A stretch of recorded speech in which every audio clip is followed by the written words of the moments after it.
Ito, good news tayo, breaking news. Bye-bye, Cory. Bye-bye, Ninoy. Tagumpay ang pagtanggal sa inyo ni BBM. Ito, pag-usapan natin yung mga mukhang pera. Ay, yung tungkol sa pera pala. Inuulan ng batikos sa mga bagong perang papel na wala ng mukha ng mga bayani. Ayon sa isang historian, lalo nitong buburahin sa isipan ng taong bayan ang ambag ng mga bayani sa ating kasaysayan. Nasa frontline balitang yan si Elaine Fulencio. Nakasanayan na nating makita kung sino yung mga bayani o taong nakalagay sa paper banknote o pera natin. Kaya ngayon, tatanungin natin ang ilan nating mga kapatid kung kilala pa ba nila kung sino-sino yung mga bayani. Kayo ba kilala nyo yung mga bayani dyan na nandyan sa pera? Sige nga. Sinong nakakakilala? Sa ating pera. Tara! Natatandaan mo pa ba kung sino yung mga bayani doon sa ating pera?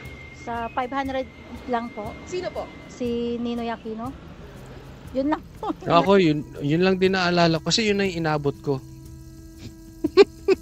Hindi bayani ha.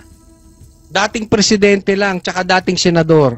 Hindi ako naniniwala. Pasensya na po ha, hindi ko naman sila binabastos, but this is my opinion. Hindi naman kabastusan kung sasabihin kong hindi sila bayani. Hindi naman talaga bayani si Ninoy at tsaka si Cory. Anong nagawa niyan sa Pilipinas? Lalo pa nga sumama eh. Ano po yung natatandaan nyo? Opo, yung iba hindi ko na po alam eh. Sa 500, si Ninoy Aquino at saka Cory Aquino. Puro Ninoy Aquino at tsaka Cory Aquino.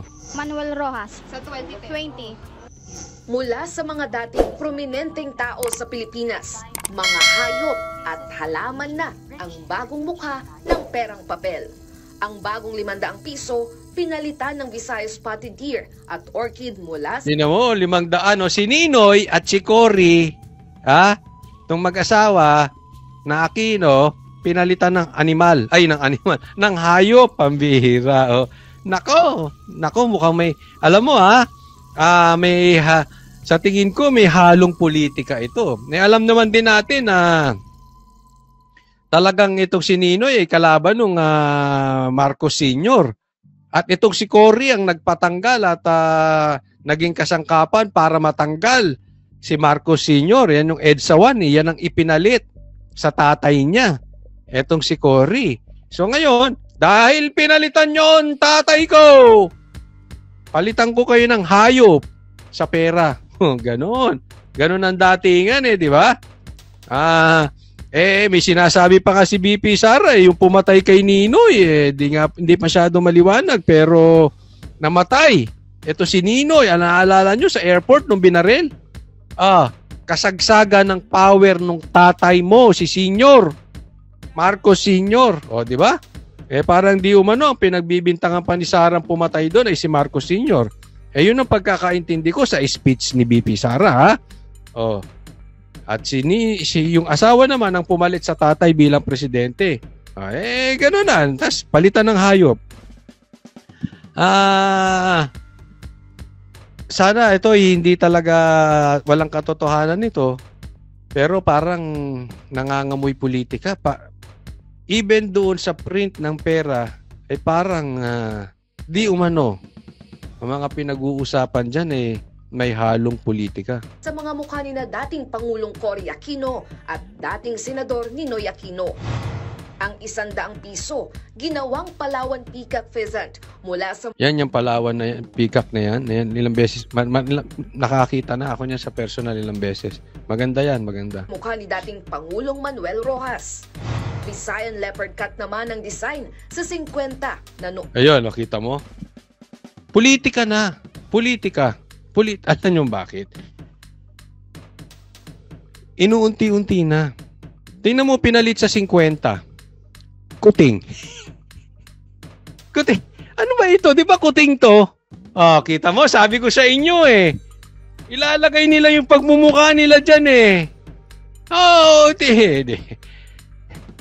Coach Oli, leopard daw yan. Di ganun din yun. Ano yung weak na leopard? Kuting. Di ba? Ilalagay nila yung pagmumukha nila dyan. Tingnan mo sa susunod. Sa susunod. Diyan sa pera. Maglalagay na sila ng kokak dyan. Ay, nako, delikado yan. Tapos siguro sa susunod-sunod pa, maglalagay na sila ng buhaya. O, di ba? Inuunti-unti na yan eh.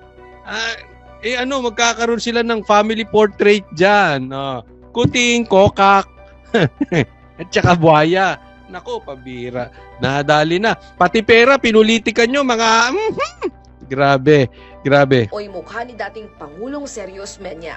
Kasunod yan ang pagpapalit din kina Jose Abad Santos. Pero, ang 1,000, agila. Iba ka talaga, BP Sara. Iba talaga si BP Sara sa 1,000 nakalagay. Mismo, malaki. Tinalo mo yung mga yung kuting tinalo mo. Pero baka mamaya ilagay diyan yung kokak, magkaroon tayo 5,000 pera. Tapos yung buhaya 10,000. Nako, may yung isang lapad. Lapad, magkaaroon na ang Pilipinas ng lapad. Buhaya, malapad. Malapas, baka baboy 'yun. Animal. Tapos kokak sa 5,000. Vicente D. Matosefalianis Escoda sa 1,000 na ginawang agila at sampagita. Ang bagong mukha ng pera, hindi na gusto. Ayan ang bagong mukha ng pera. Bagong mukha ng mukhang pera. Ay nako, bagong mukhang pera. Nagkamali ka ata ng script mo. Sinabi mo, bagong mukhang pera. Tuhan ng ilan. Mga hayop na lang yung bayani. Hindi naman bayani si Ninoy tsaka si Cory. Ano kayo? Sa istorya na si Prof. Xiao Chua, malaki ang magiging epekto sa pag-alis ng mga larawan ng mga bayani. Pero ito, seriously ha? Seriously. Alam mo, ang datingan nito, medyo may halong politika talaga eh. Para sa akin, in my opinion, dahil nila inalis yung mukha nila Cory, no? And masyado namang mahahalata kung aalisin mo lang yung mukha nila Cory. So, kailangan, pag pinalitan mo yun ng hayop, yung ibang pera, papalitan mo rin ng hayop. Uunti-unti na yan. Di ba, ganyan yung sinabi nila. Ano sinabi ni Marcos? Hindi magkakaroon ng ayaw ko ng impeachment. After 2 days, 3 days, may nagsampa ng impeachment, di ba? Ganyan yung style niyan, inuunti-unti testing the waters yan. Pagka hindi pumalag ang Pilipino, yun na yun. Diba? Kaya, syempre, para hindi halata, diba? Tapos yung agila, nasa 1,000 pa. Tapos, para mapalitan nila si Cory, aalisin na yan, totally in the market, unti-unti hanggang sa maalis yan. Pag naalis na yan, di na-accomplish na nila, wala ng Ninoy, wala ng Cory, wala ng Aquino. And hindi natin alam, baka mamaya, yung mukha na nila ang nandiyan. Mamaya magulat tayo, andyan na si Lisa. Di ba, Alisana, kung ang ipapalit nila dyan, buhaya, kokak, hayop pa rin. No? Pero mamaya, mamaya, andyan na picture ni Marcos. Yung totoong Marcos ha, yung si Lisa, yung totoong Lisa ha, tsaka si Martin, di ba? Abangan muna natin, medyo... Ako kasi wala na akong tiwala doon sa mga style nito magpipipinsa na ito. Itong magpinsa na ito na talagang mahilig sila sa inuunti-unti. 'Di ba? Alam mo nung may nakausap ako Duterte, sabi niya, even before pa unang labas pa lang ng Tambaluslos, nagre-ready na sila kasi meron na silang naaamoy. Yung unang labas yung isyong Tambaluslos pa lang, meron na silang naaamoy na meron na silang intent na naririnig nila na talagang bibirahin ng Duterte. Kasi may pangarap nga ito si Tamba. No? So yan ang style nila, unti-untiin. And ngayon full blast na. May nagsampa na nga na impeachment kay BP Sara. Kaya lang mag-e-election, walang gustong pumirma. Pero ito, patungkol dito sa pera, posible ito. Baka mamaya, mukha na nilang nakalagay dyan. Inuunti-unti lang. Pilipino sa bagong pera. Pag tinanggal mo yung mga personalidad sa pera, yung mga bayani, yung mga presidente, parang tinanggalan mo ng history lesson yung ordinaryong Pilipino. At mahihirapan na tayong ipaalala ano yung kasaysayan natin. Kung ngayon pa lang na nakalagay pa sa pera ang mga larawan nila, hindi na ito masyadong naaalala. Paano pa raw kung tuluyan na itong alisin? Paglilinaw ng Bangko Sentral ng Pilipinas, nasa sirkulasyon pa rin ang mga lumang perang papel. Mananatili rin daw ang mga Oo, syempre, nasa sirkulasyon. Ala ka namang, bukas wala nang value yan, dinamura kayo ng taong bayan. Of course, may sirkulasyon, nasa sirkulasyon pa rin yan. bayani sa barya. Layon daw nilang i-promote ang pangangalaga sa biodiversity ng Pilipinas sa bagong pera. It has always been the position of BSP that both featuring the national heroes and the rich biodiversity of the Philippines. Ba't di nyo nilagay yung buhaya tsaka kokak? Di ba? Oo, kasi yung buhaya talaga namang alam nyo dyan sa Palawan yung peacock na sinasabi nila, mas sikat yung buhaya kaysa yung peacock.